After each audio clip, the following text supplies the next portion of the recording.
run at the games this year if it was being held. So I'm just going to do a quick intro, run around the room with Justin LaSala, based out of New Jersey. We've got Jeb Simmons, based out of the Midwest in Wisconsin. Bob Jennings, down in California. Clint Paddock, he's up in Massachusetts. We've got Jen Dieter, our female representation from Florida. And we've got Mike Kern out of New York, as well as myself, Steve Swistak out of New York. So again, multiple games athletes here in the Masters divisions, some teams in some cases. So we've got representation from across the country, which is what I think makes this group really unique. Before I get started and before we get started with our guest, I really just wanted to bring back kind of why we started this thing in the first place 11 weeks ago. And when I think back, at the end of the day, it was all about bringing this Masters fitness community closer together. We began this project to provide meaningful content, and I believe we've done a great job with that so far. I mean, from a global pandemic and gyms closing across the board here on this panel, to the Masters being excluded from the games, to having phenomenal games champions, media outlets on our show so far has been pretty compelling and pretty cool to be a part of. I'll say it again, it's always been about forging and building a stronger Masters community. I think that at the end of the day, that's always been our goal. And while we've done this, and we don't care, it's not a matter of race, gender, ethnicity, age. None of that stuff matters to us. It's how do we build a community around this fitness age group that we're part of, build something that's stronger than it's ever been before. So fitness has brought us all together. And what I want to say is that one man's deplorable comments will not break us apart. So with that being said, I apologize. I'm going to read this because I don't want to miss anything. But in the last day and a half, the most recent remarks made by CrossFit HQ and Greg Glassman are deplorable, and no one on this panel will support or tolerate these comments. They go against every one of our core values, positivity, and the well-being and betterment of people. We want to not only let the Masters community, but the entire fitness community know that we love and respect every single one of you. We are here to offer our support and lift one another up, which is why we started the Masters Chatter in the first place. Individually, we may feel small at times, and I can tell you as Masters, we felt that way in the past, not even close to what's going on in this environment today. But as a community, I know if we can stand together, we're going to be stronger than ever. So we're working on making a difference. We define our community through love, energy, and I'm going to end it with a big F-bomb, and it's fucking respect for everyone, guys. And I think that's been the biggest thing for me. So apologize for the F-bomb. I'm emotional the last couple of days. I'm passionate. I've talked to several of you just over the last day and a half about what's going on, and it's a pretty powerful statement. So with that being said, I want to continue with what this show is all about. And it's bringing us all together. It's bringing people together. And I want to welcome to episode 11, Janet Black. And Justin said it before we hit record. I mean, your resume, your bio is absolutely phenomenal, Janet. When I think just to highlight qualifying for regionals every year as an individual, CrossFit Games team 2013, Masters 2014, all the way through 2019, would have been your 8th in 2020. What I also find really cool is your full-time job, and it's being a special education teacher for the last 10 years. And I'd love to tap into more of what that's been like for you and how you're giving back to kids in need. But as we always do, we appreciate you being on. We cherish the fact that you're joining us today and appreciate you doing this. And I'm going to pass it over to Justin like I always do with kind of the start of the call and start with some questions. So Justin, the floor is yours. Janet, thank you again for being on with us. Yeah, I'm happy to be here. Hey, Janet. Yeah, I mean, I think we do this with everybody, Steve kind of highlighted some of the, accomplishments, but how did you get started in CrossFit? Give us your story, background, maybe sports you played beforehand, that whole kind of thing. So the people who don't know who you are can learn about you. Okay. Yeah, I started just like you guys, 2010, 10 years ago.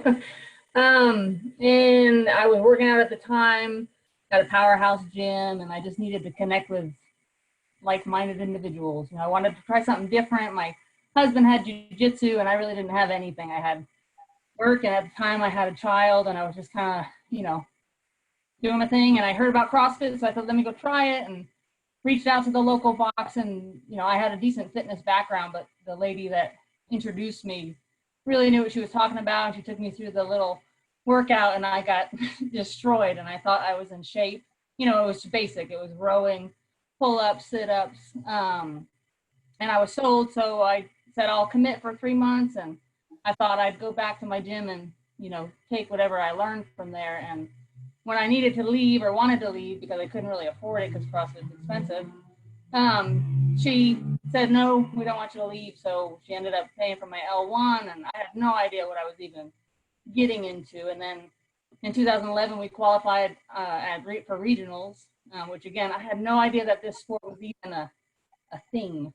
So I feel like through all of this, I look back like, wow, like all the things that has happened over the years, I feel just kind of naturally has happened. And soccer's my background. I've always been in sports.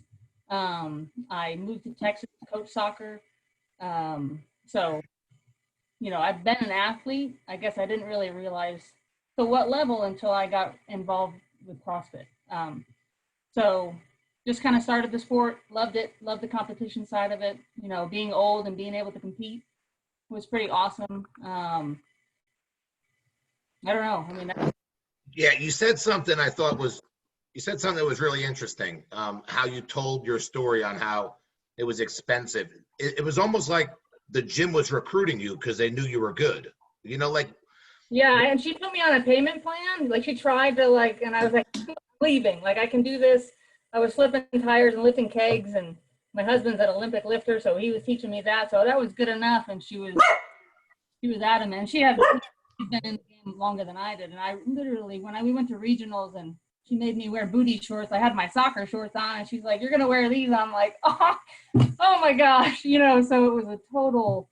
And then the tents, and, we were outdoors in Texas, and it was just a phenomenal experience. And then since then, it was just, regional 2011. And then I qualified for regionals, and again, not even what I had qualified for or what the athletes that were out there. So I feel like I was really raw to the situation. We did a UFC expo, and it was like Rich Froning and Kristen Cleaver, and I mean all the top names, and I didn't know anybody. So like I was next to Annie Thornthaler doing deadlift, and my friend was like, you know who that is? I'm like, I have no idea. So it just kind of it's been cool to reflect back on it, more than anything.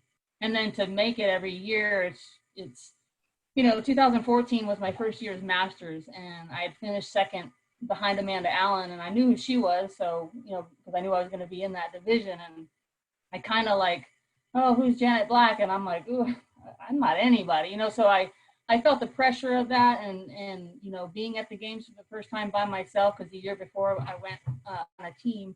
The cameras are all in your face, and I couldn't legless rope climb. I couldn't handstand walk, so I felt like I might have finished second, but I felt like a failure, kind of in 2014. So 2015, it was like a huge reflection, like I am just going to have fun. And I've told this to Jen probably every year now, like it's just CrossFit. Like we're all just. Yes, she says that like literally every time when we're in the corral. She's always like, come on guys, it's just CrossFit. And everybody kind of goes, oh, yeah, you're right. You're right. I don't know if I'm saying that for myself or if I'm really saying that for everybody, but in 2015, I really just had fun, and I got into first place, and I never got out of first place, but I kept saying like, okay, I know there's a lot more workouts to do, it's just have fun with it. And even at the end, when it was Amanda, they were like, I was with the Grid League for a couple of years, and my coach was like, you just have to beat one person. And I was like, who do I need to beat? And he's like, no, you just can't come in last. And I'm like, I don't know what that means, but okay, let's, and I went out and did it. And, it was just kind of surreal afterwards. They interview and they say like, why did you go faster? Why did you, try so hard? And I'm like, why would I not? And then I won, and I'm like, oh, that was cool. Kind of, I don't know. I think my perspective on the whole sport, my husband, like through this reflection of the years, and I love the sport. And I think that that's why I've been successful, because not that I don't take it serious, because I clearly do. But it's just CrossFit, if you have fun with it, I just feel like, good things happen, not necessarily getting on the podium, but just in general. So that's been my, Yeah, whole time. we talk about this, going from the games in Carson to being covered, and we all talk about it. We got a chance to see the events, and talk. Here's some of the athletes of the names up on the leaderboard. How was your feeling moving to Madison, and then obviously last year, not having any coverage or any kind of, like, how did that feel? Did you feel like it was going backwards? I guess I was able to connect to more what people were saying as far as Masters not getting a whole lot of love. After my trips to Carson, it was, I am a full-time teacher, so yeah, I have the summers off, but it's a lot, and you guys know it's a lot to train, and to, it kind of timing works out well because I can increase my volume come June because, I'm off for the summer. But after my last year at Carson, I was kind of like, and they weren't sure where it was going to go, and I'm like, depending on where it goes, I might not do this. And they announced Madison, and my sister actually lives in Illinois. She lives about 2 hours from Madison. So I texted her right away, and it became a new motivation because my sister was there, and she's never seen me CrossFit before. So that kind of became my drive more so than Carson versus Madison. And then, Madison first year it was pretty messy, pretty, just kind of unorganized. And I'm like, oh, they don't quite have it together yet, and every year, including this past year, as far as the Masters, so I'm grateful that you guys have put this together, because I just feel like we don't really have a voice, and, or as much as acknowledgement as we should. Yeah, for sure. I don't even know if I answered your question, but. Yeah. I mean, Bob, go ahead. I got a couple of questions for you. This actually came up in my gym today. We have a new trainer over there. He's not a CrossFit guy. Like, he's just, we open up our gym to personal trainers, and they can kind of bring people in. Although I probably shouldn't have said that, since technically we're not open yet, but oh well. So anyway, he's a new guy, doesn't know too much about CrossFit, and his exposure this past week has, been largely negative. But he asked a question around, what was the best CrossFit Games ever? And we all unanimously answered the same way. And since you've been every year since 2013, right? Mm-hmm. Is that correct? Yeah. I'm curious what your answer to that would be. I gotta say, I feel like every year has brought something positive to me. The first year, 2013, it was, oh my gosh, we made it to the CrossFit Games, and I'm standing next to Rich Froning, and now I actually knew who he was. We got all this gear, and that was cool. I don't know. I could say 2015 might have been one of my favorite. I won, and then I say this past year, was pretty awesome. Not just because I won, but just it was a good experience. And I don't know. I don't think I'm as critical as some as far as like judging what the workouts were, or what the layout, or the temperature, or I just feel like I roll with it a little differently. So I feel like I've really enjoyed every year. Okay. Even the year, I guess, I put different goals out there for myself, and I always want to finish in the top 10, get on the podium if I can, and the first workout, the obstacle course in 2018. Mm-hmm. Yep. I put my leg up onto I hate heights, so climbing that wall was, a big fear, and I put my foot up on the, over the top of the fence, whatever that climb. The net thing. No, the wall, like the first element, and pulled my leg and popped my hamstring. And, my goal was to finish in the top 10, and I finished 9th, and at the end I was crying, like, I did it, I didn't care that I didn't podium, but the fact that I, had met my goal. So they become very personal to me, I think. So I don't really have a favorite year. So what was the favorite year? I don't.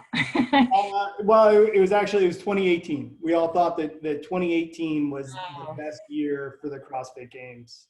Yeah, pop my hamstring. Not my favorite. Yeah, definitely not mediocre. Yeah. I probably should have looked at my notes before I asked you that question. Yeah.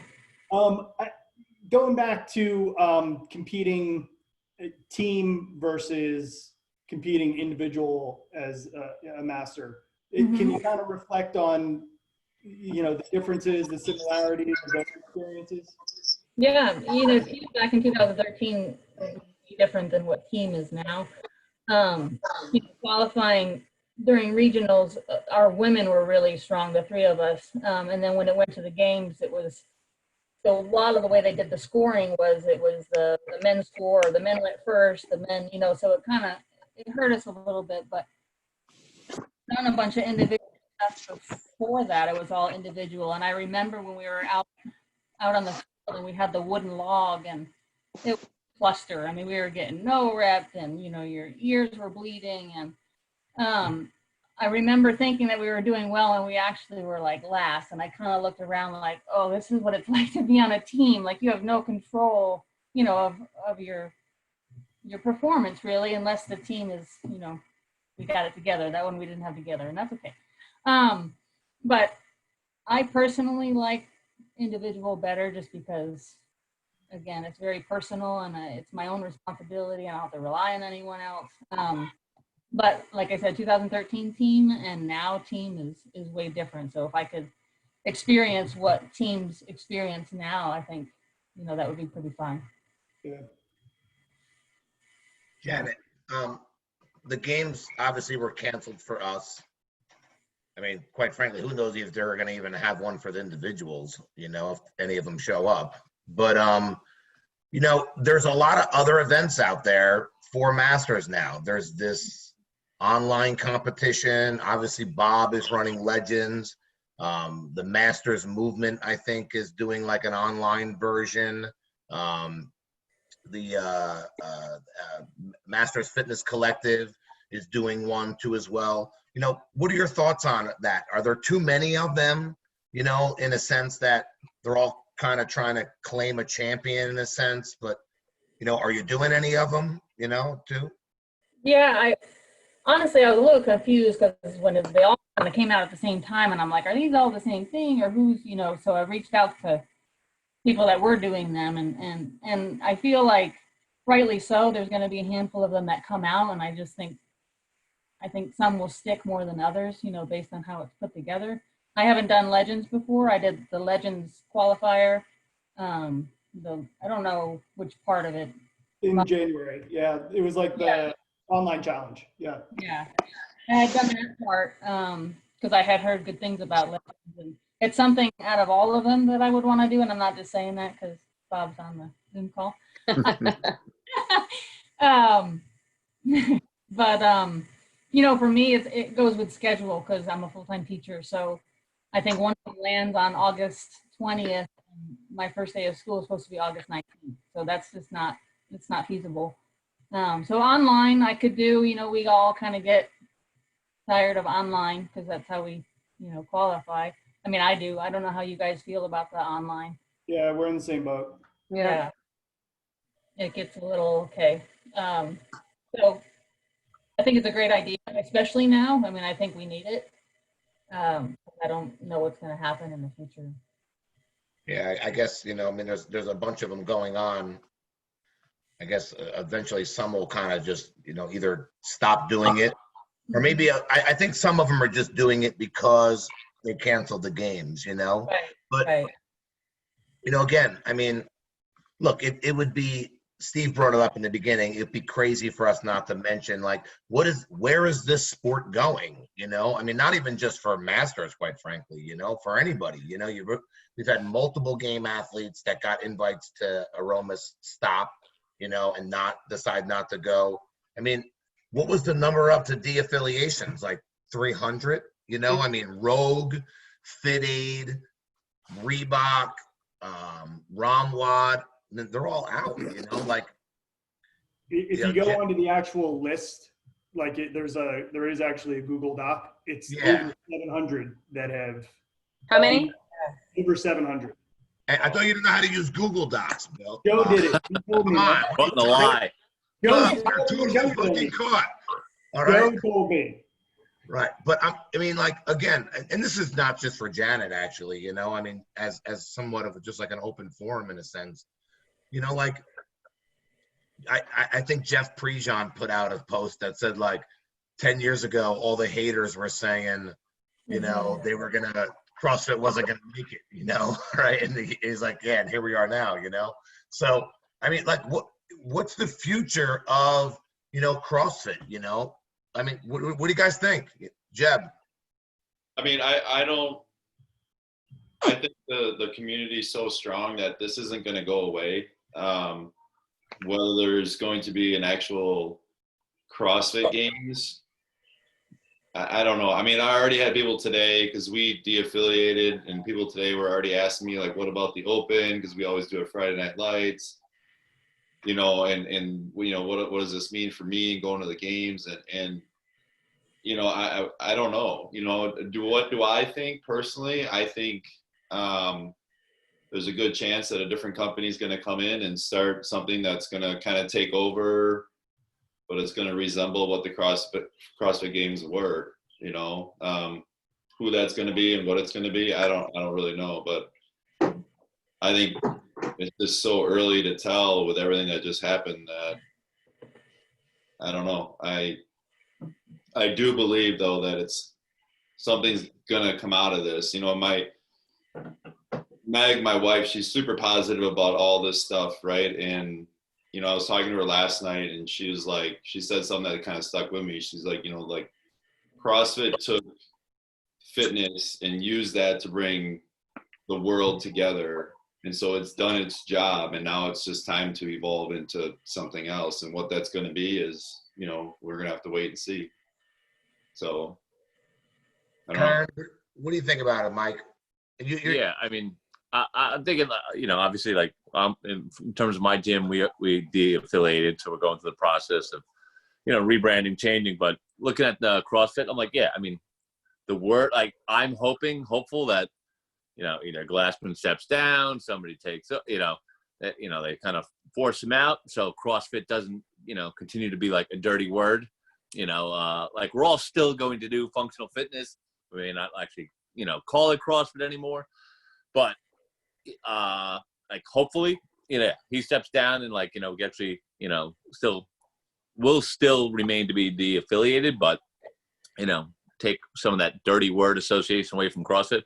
Otherwise, I think it's if he stays with it and digs his heels in, yeah, somebody's going to take over, and you're going to have, like, the road games, you know, whatever, or, you know, that kind of thing. Somebody would take it over and just call it something else, and the athletes will go that way. You know, they know who not to align themselves with.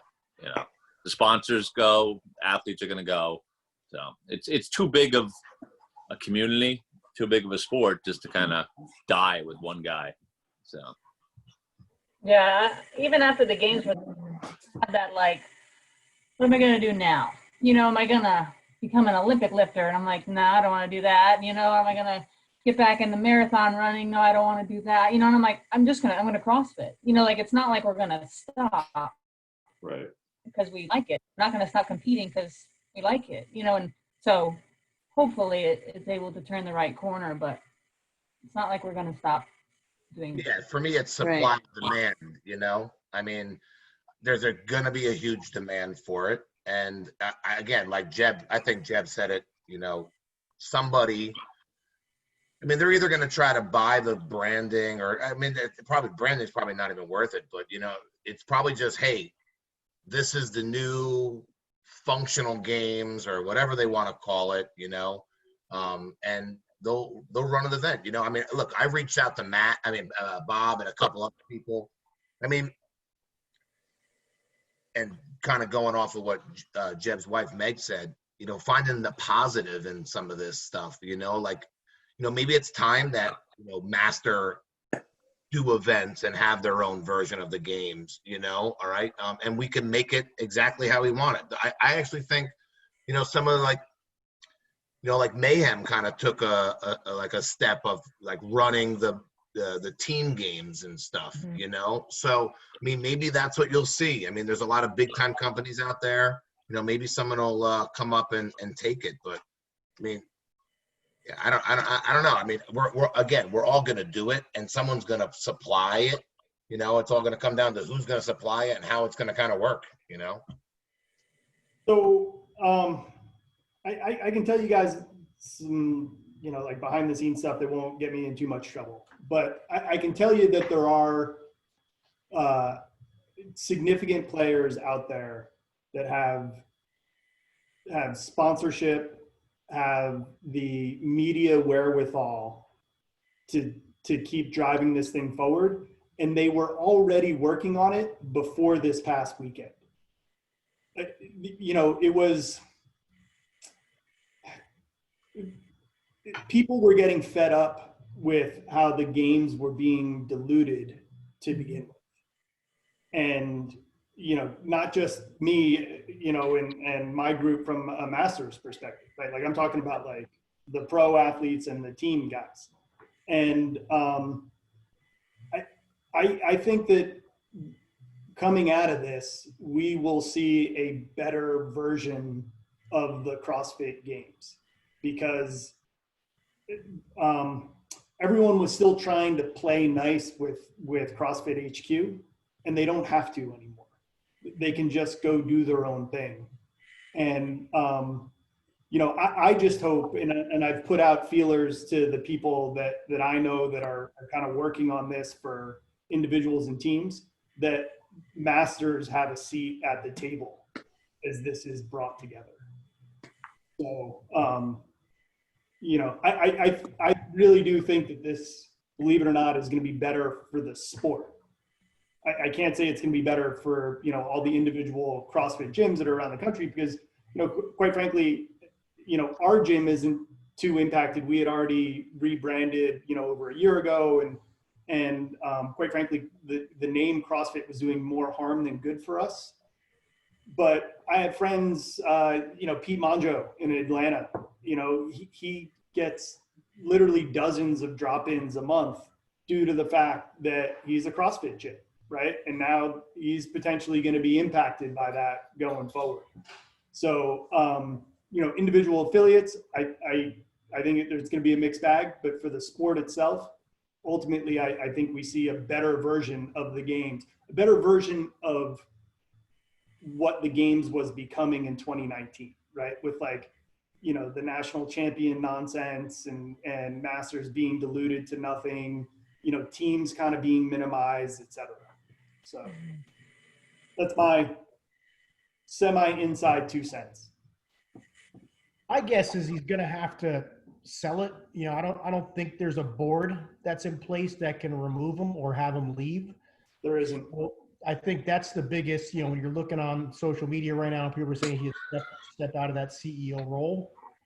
I mean, there's no one else to step in. It's his baby. So it's going to have to either be sold, in my opinion, and picked up by someone else to get this thing running again, or he's just going to let it kind of fold. I don't know. I can't see it continuing under his leadership with what we've gone through over the last week.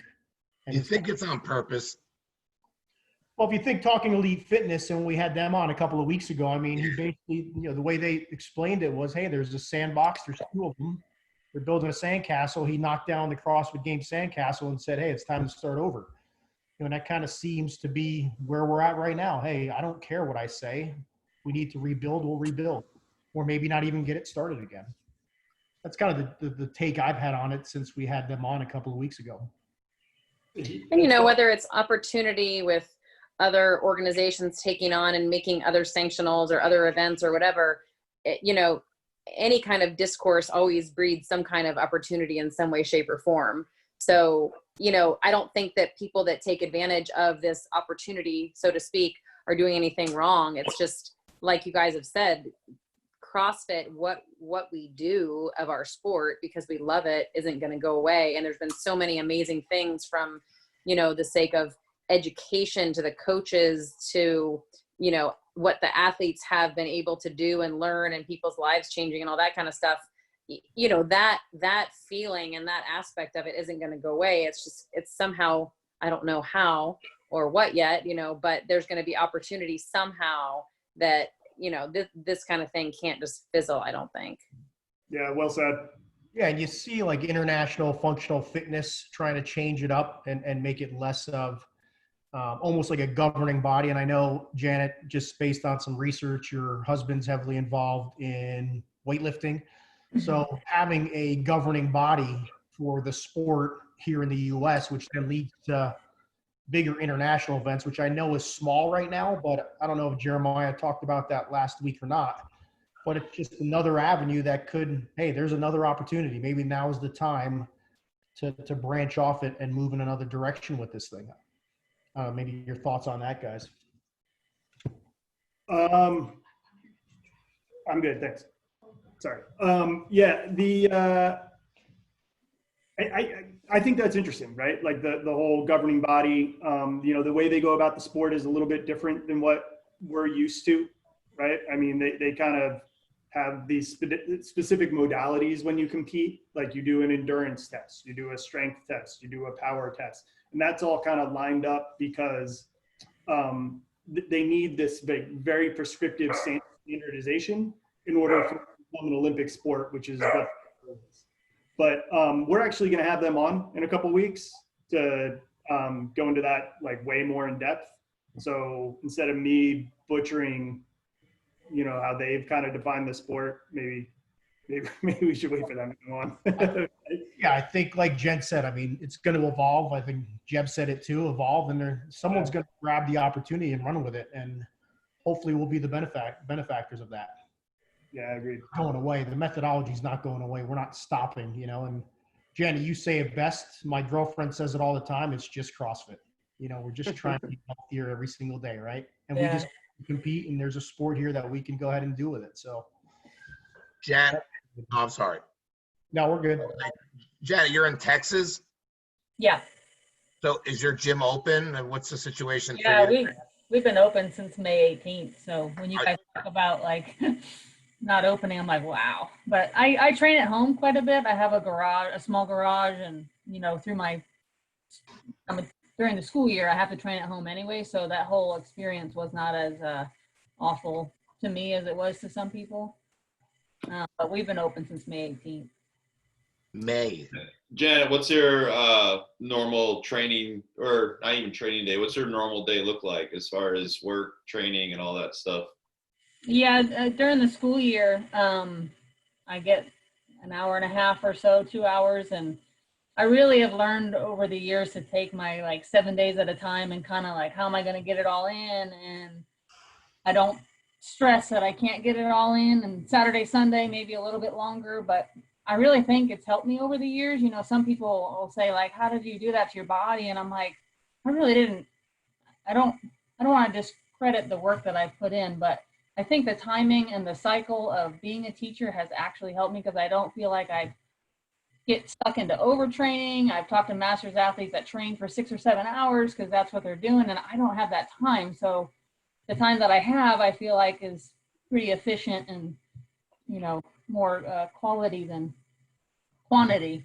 So that's the school year, and then June comes around and I have more time, but I still don't do like an AM, PM, just longer, you know, a longer session. But I think that's important too, because that tells people ask you like, oh, what do you got to do to get to the games and stuff? I got to work 10 hours, work out 10 hours a day.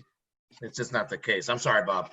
No, I was going to ask you, you have kids too. You mentioned that you had your kid in 2010. Is that correct? Yeah, 2008 she was born. Sorry. She's 11. She's going to be in 7th grade. So taking care of her, Right. teacher, training. That's where like training at home helps, because she'll come out and be like, what's for dinner? And I'll go in, I'll start something, I'll go back out of the garage. And so she's been with it since she's been a baby, so she's kind of used to it. But Yeah. And oh, sorry, Bob. I was going to say, I saw your daughter lifting some videos back in videos of her lifting a couple of years back. Is she still doing that as a youth athlete, or did she? Yeah, it's hit or miss. I mean, she's 11 teen, so she thinks like, Yeah. you know, she doesn't want to do it. It's fun to do it. I can't really tell her to do it. So, depends on the day. 11-year-old daughters are awesome. Oh yeah. I can relate. I got one myself. I don't know how you guys do it. Oh gosh. I was gonna ask you about your husband. So is he your Oli coach, or? Yeah. And how does that work out? Oh, it's been good. We got into the personal training life back in the day, and I was at Gold's Gym, and that's kind of when he taught me how to move a barbell, because he was a strength coach for University of Texas and SMU. Mhm.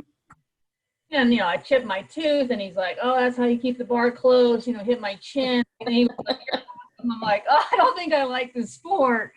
So that's kind of how it started. And then, he grew his brand. He has Black Label Barbell.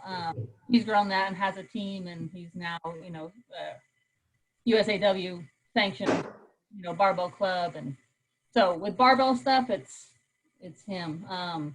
And honestly, I'll have to book an appointment in the garage, hey, can you look at my snatch, to tweak something, and then I'll work on it for the week. And I'll be like, I need you to visit my jerk because it doesn't feel right, so what time in the garage, can we set it up? Because he's coaching at a box as well, a different box.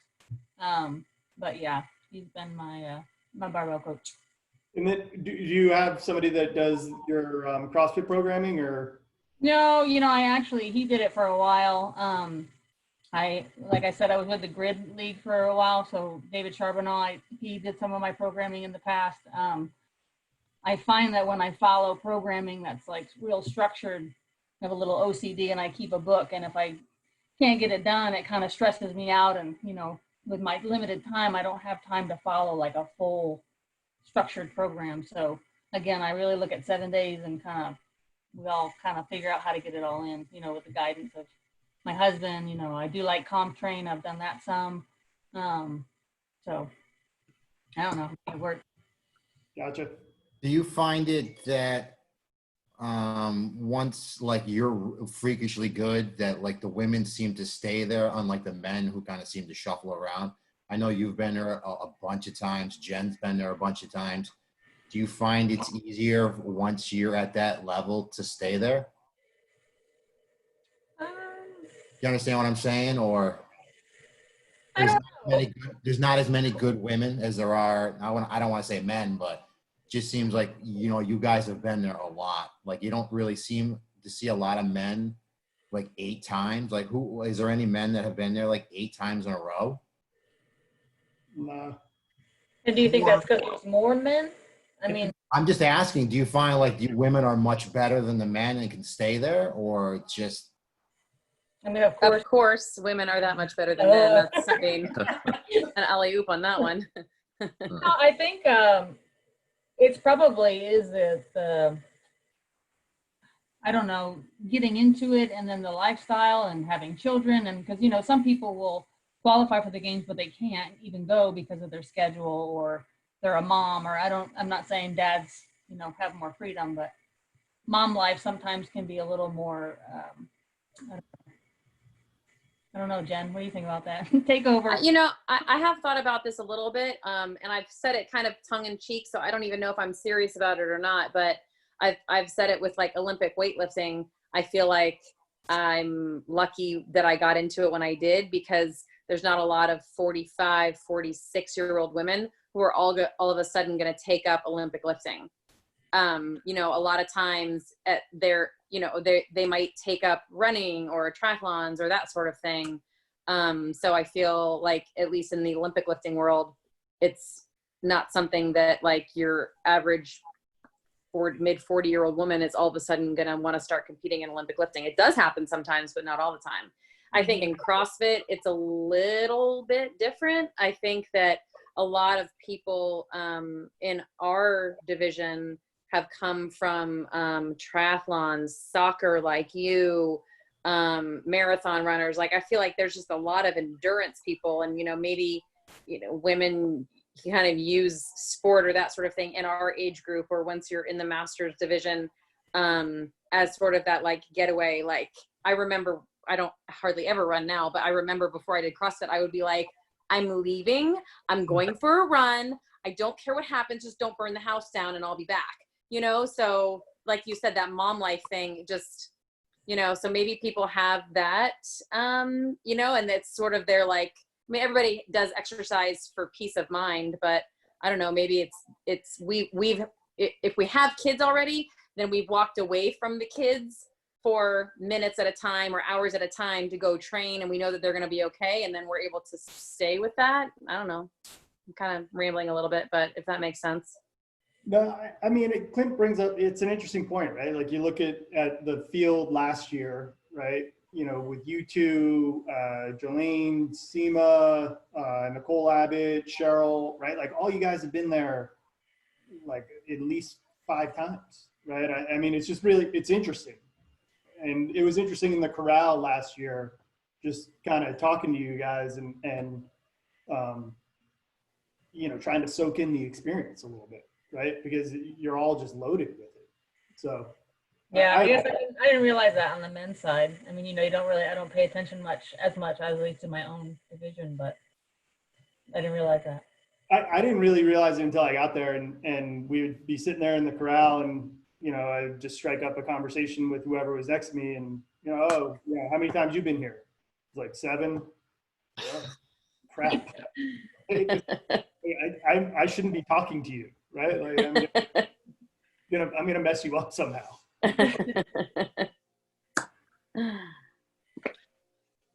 Yeah, you know, one of the things, you know, being an athlete at our age, okay, all right, is super challenging. Just doing the workouts and stuff. You know, Janet, do you follow any type of diet at all? You know, for me, that was the hardest thing, was to like make some sacrifices. I think a lot of people, even people come to the gym and they're like, hey, I want to lose X amount of weight, or I want to lose all this. And they think they have to make all these changes in their life. Do you have any particular diet you're following, you know, at all? No, you know, for the first 6 years, I felt like I ate decent, you know, whatever that means. I ate healthy enough, but I would still have Mexican food. I'd ate healthy enough. I'd still have some pizza, you know, like, and it was the one area I never really looked at. So I had a nutrition person, and, you know, I was adamant about, I'm never going to measure or count my macros or, you know, all that stuff. But as I was getting older, I kind of felt like, oh, I need anything I can to keep this train going. So she set me up on some macro tracking, and I did that. And the biggest difference was my recovery felt way better. You know, I wasn't eating enough carbs, so I just felt like my performance was better. And I think that was in 2016 or 17 when I started doing that. And, you know, I still play with that a bit just because it helps me, you know, be a little more accountable, but it's not super strict. Right. You know, the last thing that I have written down is, you know, you were on the Grid League, you know, and I know I had a good experience with it, and I know Jeb's, you know, experience was really good. What was your experience like? You know, how was it for you? No, it was awesome. Yeah, it was, because it was a pretty cool thing, you know, but it just totally died as well. Yeah. I think it started to get crazy, but you know. You know, I was with the DC Brawlers, and we had won the 2 championship, and I feel like the who's who now that's out, not the who's who, but a lot of good athletes were on the team, and I'm just so grateful to experience that, and like the speed of the sport, and it trained me way differently. And I think that was a huge difference in my athletic performance, to be able to barbell cycle. And at the time I was really strong. So it was an awesome experience. And they took me out of teaching in order to go be a professional athlete. And I'm like, I am 40 years old and I'm a professional athlete, you know. So looking back now, the experiences I had, I mean, that was so cool. I wish, you know, stuck around. Yeah, they you guys had a beast team. You guys You know, one of those things what's that? Justin Colte was a coach, right? Yeah, Kotler. Yeah. Kotler, that's it. I'm sorry. But Christian Harris and Tim Paulson, Ryan Elrod, like, actually, now that I'm here where I am, I know who they are. I'm so bad at that. I think I just I don't get involved with like people's background. For sure. You guys, any guys got anything else before we ask about, you know, how taxing is your day job? You know, I think, you know, as a master's community, I mean, I have a full-time job in financial services, so, you know, just trying to find time. I love every time we do one of these calls where one of us says we're not training, we're training hard, but you're prioritizing that training differently than some would expect. You know, how are you able to prioritize your day job, and how, I mean, it's really special what you're doing there. If you could talk a little bit about that, and how's it made you a better athlete? You know, are you more focused? Are you more diligent? You know, that stuff's interesting to me. I missed the front part of that question because my, I was just gonna say, I think she missed half your question, Steve. yeah, I Oh, did. it was about your full-time job and how you're able to balance the two. You know, I'm assuming it's just like any full-time job, it's taxing. In particular, what you're doing is pretty special with, you know, special education kids. Mhm. Has that made you just think about the sport differently? And you know, how much stress are you going through on a day-to-day basis giving back to those kids? And then, you know, does it affect your training at all? You know, just like anyone that has a full-time job, you know, there's days where you're tired, you don't feel like training. But for me, it's like, I don't know if you remember back in the day when you were in college, if you played sports, like being on a sport, you know, manages your time better, gives you a little more structure, and it has to be done. And so it becomes that routine that from, you know, work, I go right to the box. I don't go home because it's not going to happen, or I know I'm going to train at home. So I, you know, prepare for that ahead of time. I just feel like I got into a routine of it. You know, teaching special ed is, you know, has been awesome as far as my patience and being a teacher in general, being around other teachers and trying to motivate them. I was a behavior teacher for a while with kids that are emotionally disturbed, and I have a poster on my wall, and it just says, you know, better than yesterday. So I would drive that home for everybody, the teachers, the students, like if we could just be better each day, you know, and build on it every day, well, it's just like that 1% better. So I feel like my sport and performance is very much connected to what I do at work. Now the kids don't really know what I do. They'll say, oh, you're a bodybuilder, or, you know, do you wear a bikini? You know, how much can you, like, I'm like, they have no idea what I actually do. But I just feel like it fits me well, and I can't really see it any other way. Going off of that question, do most of your coworkers know how accomplished of an athlete you are, or, you know, most of them have no clue? No, there's some. This past year, I feel I've been at the same school these past 3 years, and this past year, I think they really, well, there's a handful that really understand or have looked it up or seen the video. I mean, I sent my medal, like they actually witnessed it.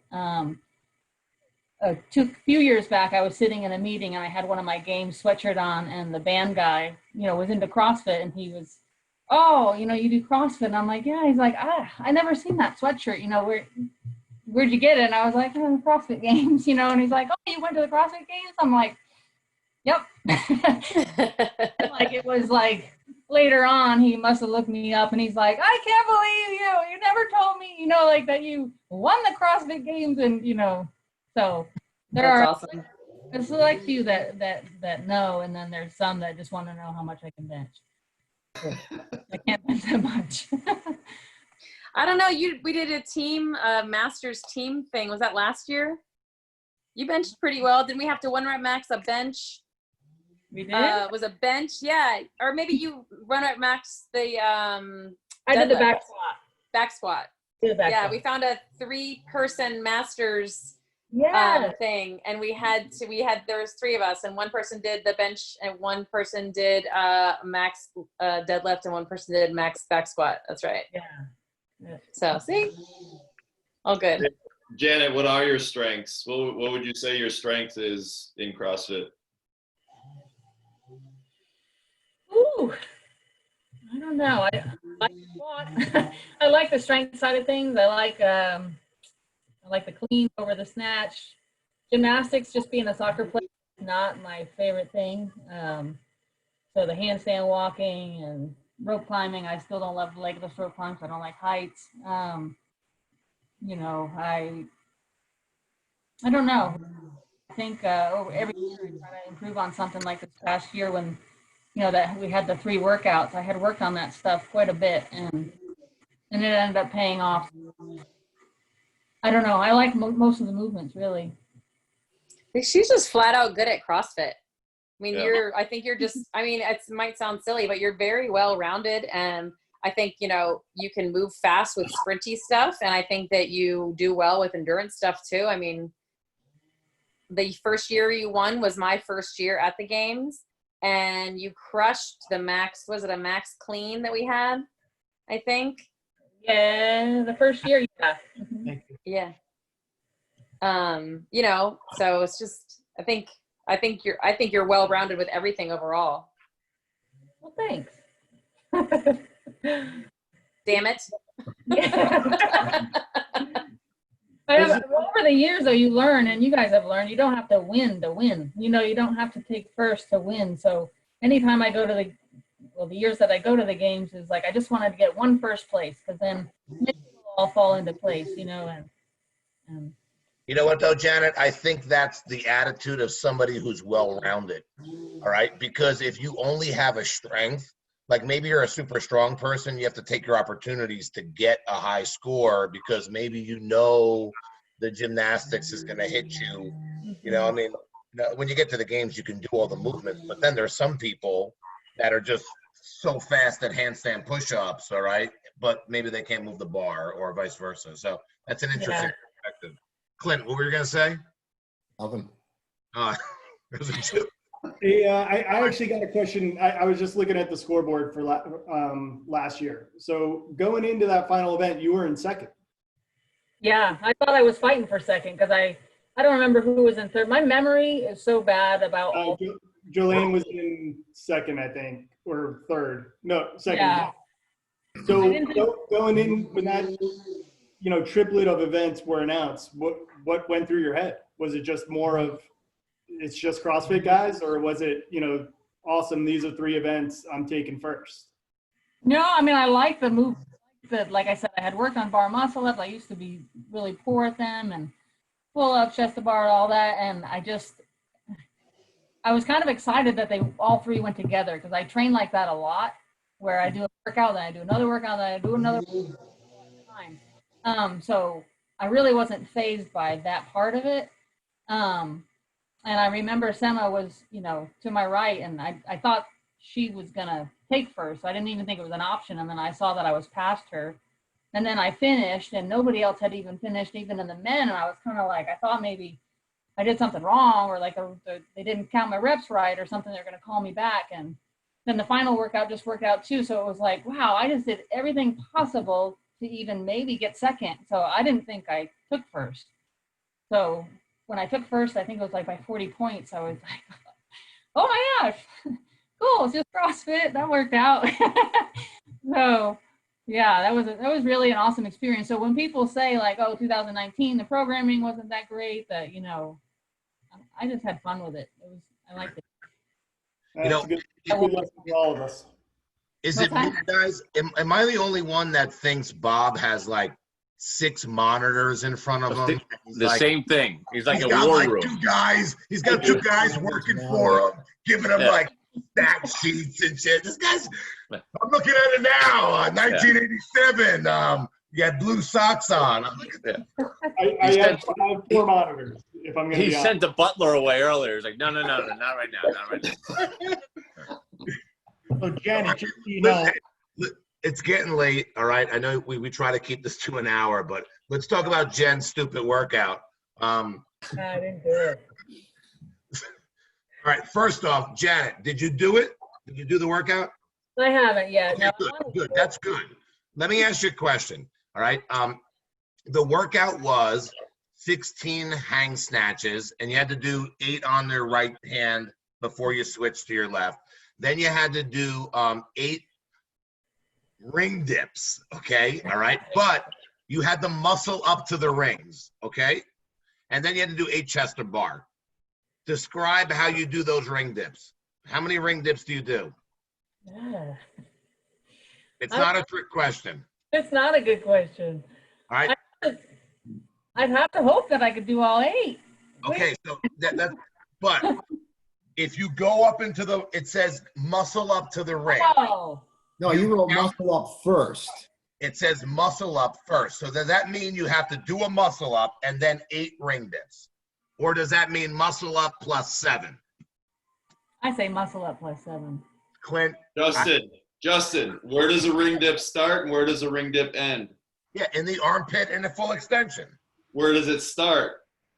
If you were to do a ring dip, do you jump on the rings and start here? Or do you start up? He probably does. He probably does. You're right. So wait, Jen, what do you guys think? Listen, that's a good point. That's the Simmons makes a very good point. Okay, all right. but when I made it, it was done. Jeb, Jeb, Clint, I apologize. You weren't making as good of a point as he was.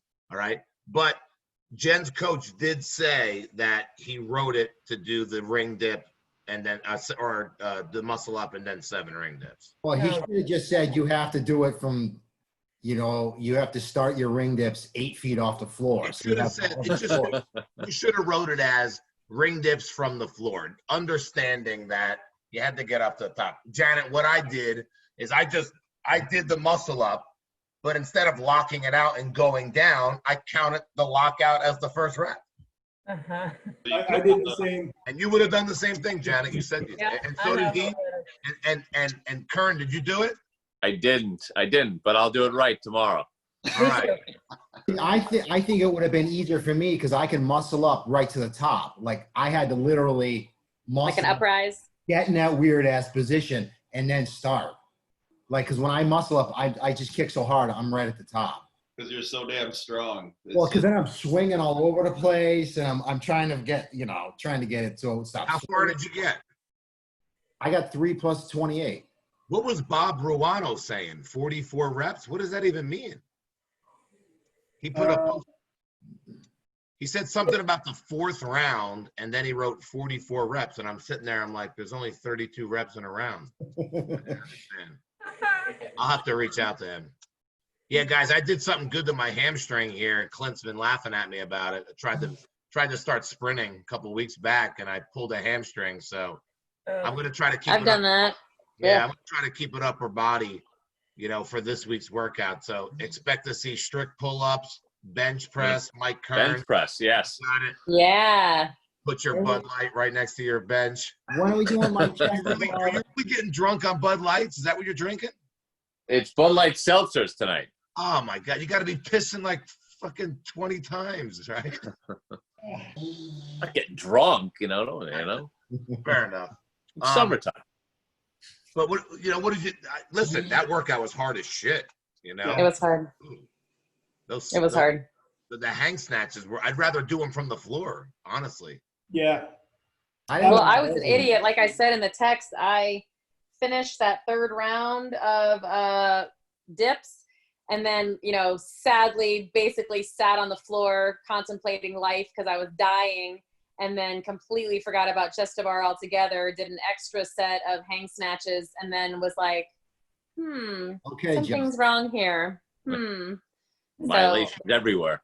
Yeah, it was bad. It was bad.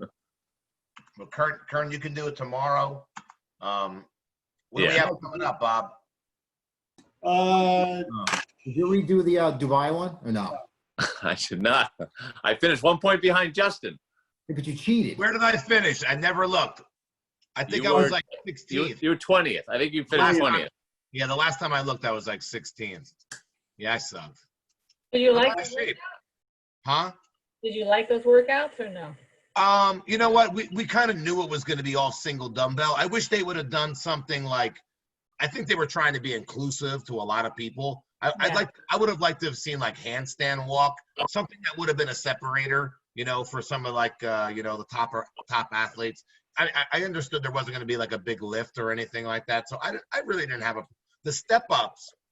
Actually, I think they might have been better for a taller person coming down. For me, stepping down a 24-inch box, I got these little tiny legs, like it's seriously, We know. Yeah. So it's not a great movement for me. The step ups are really awkward for me. Anyway, but did you like them? Did you do it, Janet? I did them. Yeah. Where'd you finish? You won. 12 or 13. Right. Yeah. So We there need was an old people division. There were some names I never heard of. You move up in the division? Is that what happened? No, we need it because it was 40 to 49 or whatever. 9, yeah. Yeah. Kelly won the women's. Yeah. Kelly Friel. Did she? She Yeah. killed it. She made Yeah, me that's feel like five- that. All in one day. That's $5,000. That's nice money. Oh. Hopefully That's get a awesome. kickback. You know. Yeah, we should probably get some sort of endorsement money. I guess we're not getting any Reebok shoes, and our hope and dreams for any apparel is down the drain, apparently. Yeah, guess not. At least give me the coin. You know, I think Jen brought it up that one day. Those coins were always pretty cool. To have Yeah. another would be nice, but you know, I mean, honestly, I mean, it's going to be interesting, you know, what goes forward because I mean, you know, it's nosediving, man. You know, I mean, it's nosediving. But I mean, obviously, most of your gyms or the gyms that our gyms or the gyms that we're associated with are going to be closing. You know, we talked about it, and this is a question for all you guys that have affiliates.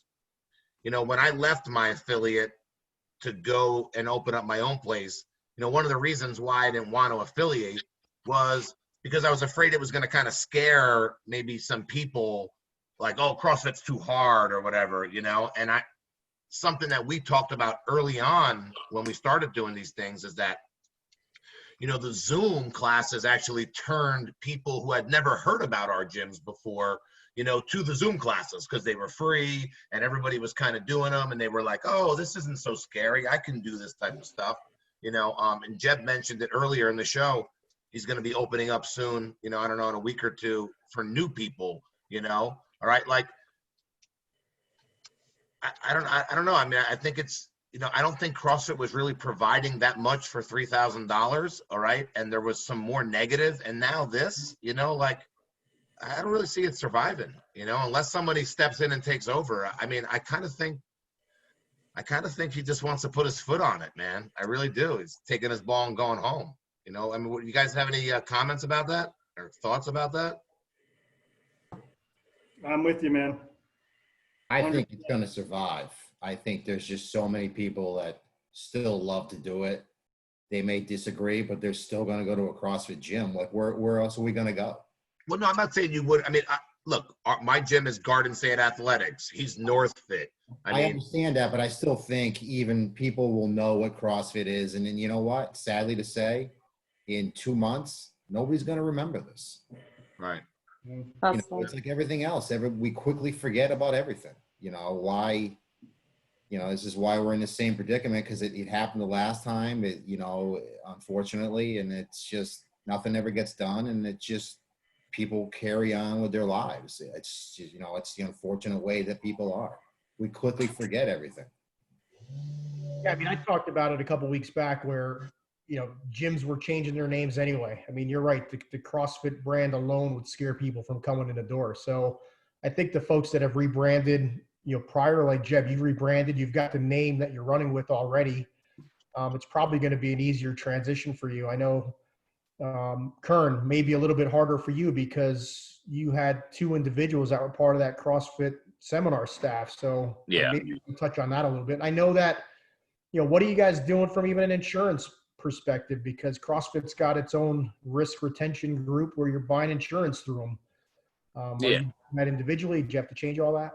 Not yet, obviously. You know, like we just won't renew. We're dropping the name, rebranding as from CrossFit Garden City to Garden City Fitness, or like GC Fit would be what our kind of like what we go by. But yeah, that's the thing. Like in terms of what Justin was saying, with $3,000 buys, you know, it does get you that, like I'll say, insurance, litigation protection, like more so that. You know, but yeah, now it's just you know, we'll go out and shop around at this point. Is there anything involved with de-affiliating, or you just don't? Yeah, what's that process like? You don't pay. I'm letting them handle it. The other, you know, Dennis and Jen. I mean that's saying like, but the 2 other owners are level 4 coaches, seminar staff. So like, Yeah, I mean, we're they're like legends. the gym. Like I think we're less concerned about the gym. We're established gym. Yes, you know, the name's gonna change. You know, we got 200 people, 300 people. But they're more concerned like, hey, you know, I guess we're not gonna be like their seminars. Like we're not gonna be. I can't imagine coaching any more seminars. Like they don't want anything to do with that, but that's part of their livelihood, obviously. So it's like, this totally kind of rocked them from that standpoint. Not just like affiliate owners, but like they're making their living as seminar staff employees. So they're gonna stop doing that? Yeah, I don't think. Yeah, they don't think that they're gonna kind of still associate with that. So I don't know. Yeah, I mean, there's so many like gray areas and like other avenues that this goes down in a sense, But I mean, really, do you think the average member even knows what's going on? I mean, in a lot of ways, like some people don't even. I mentioned Greg Glassman 2 years ago, and they're like, "Oh, who's that?" So I had in the 9 p.m.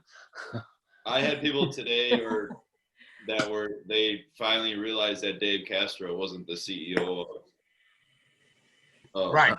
CrossFit. You know what I mean? Like they didn't even know, that Greg Glassman was the CEO. So, but I, pretty much I told my classes or my members that, I coached today that class, to them, it's not going to be it's going to be the same, right? Like we're still doing functional movements and all that stuff. So to them, it's just us, the terminology we use, stuff like that. We use, I don't know.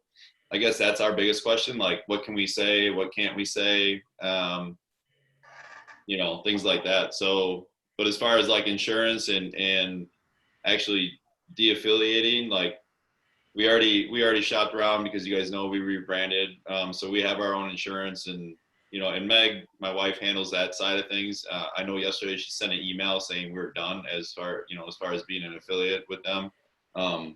But what comes after that, I don't really know yet. So, Jeb, will you keep your level 1 or you'll just let that expire? I'll probably let it expire. I don't know.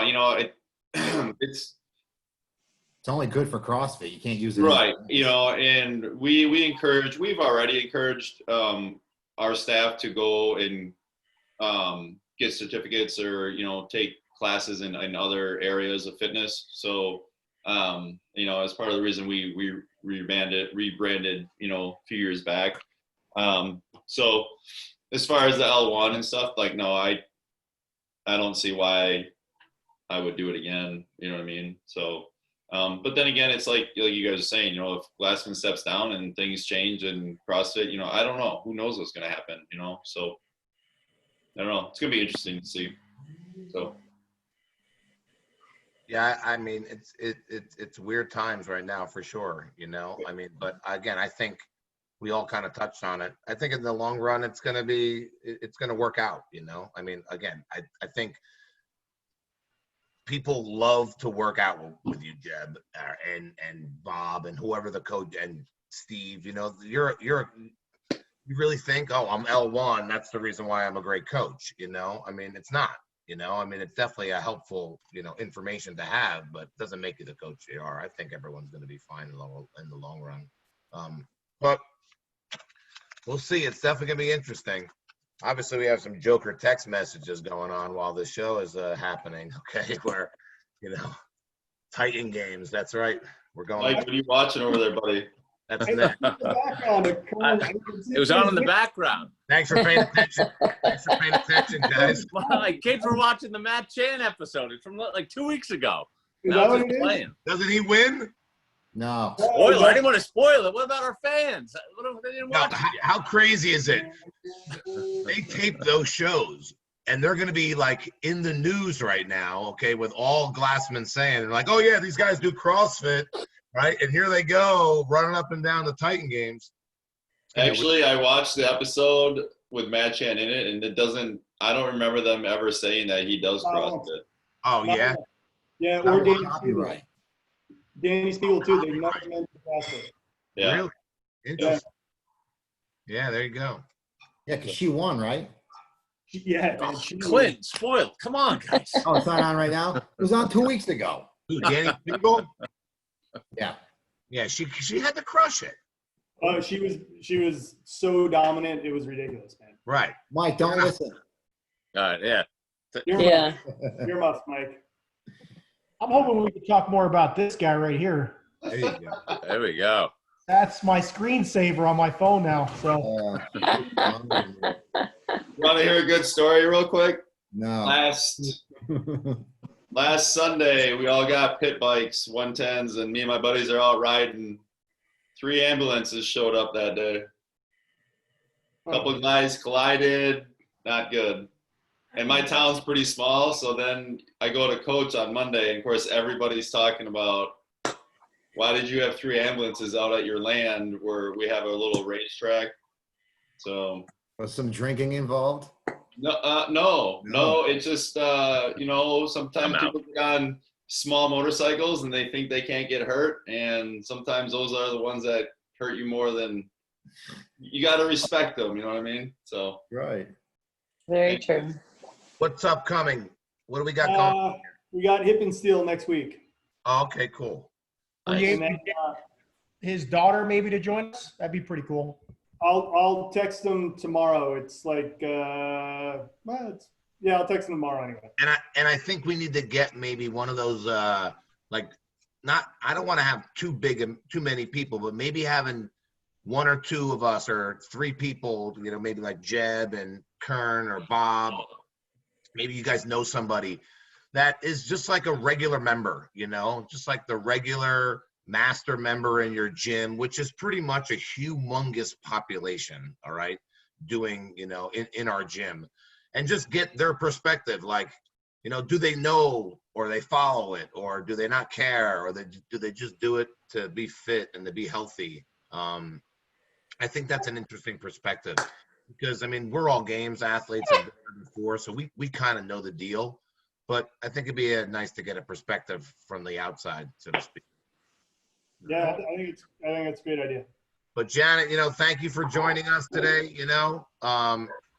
Obviously Texas is up and running, no problem. Are the bars open and all that? Yeah, we're over. Yeah. I really believe in COVID too much. We can outside dine now. Oh, nice. That's We wanna good. go outside. They had a guy, he told all these people to come and in their pickup truck, and he put tables in the back of their pickup truck. He had outside dining. It was a pretty smart idea, actually, and somebody called the health inspector on him. Jeez. Can't win, but all right, guys. All right. All right. Thank you. Thanks for joining us, Janet. Justin, you Good to doing a see you. workout? thank you, Janet. Justin, you doing a workout? When are we gonna know? Oh yeah, give me a day. We expanded our outside classes, our schedule. So I barely just got back here.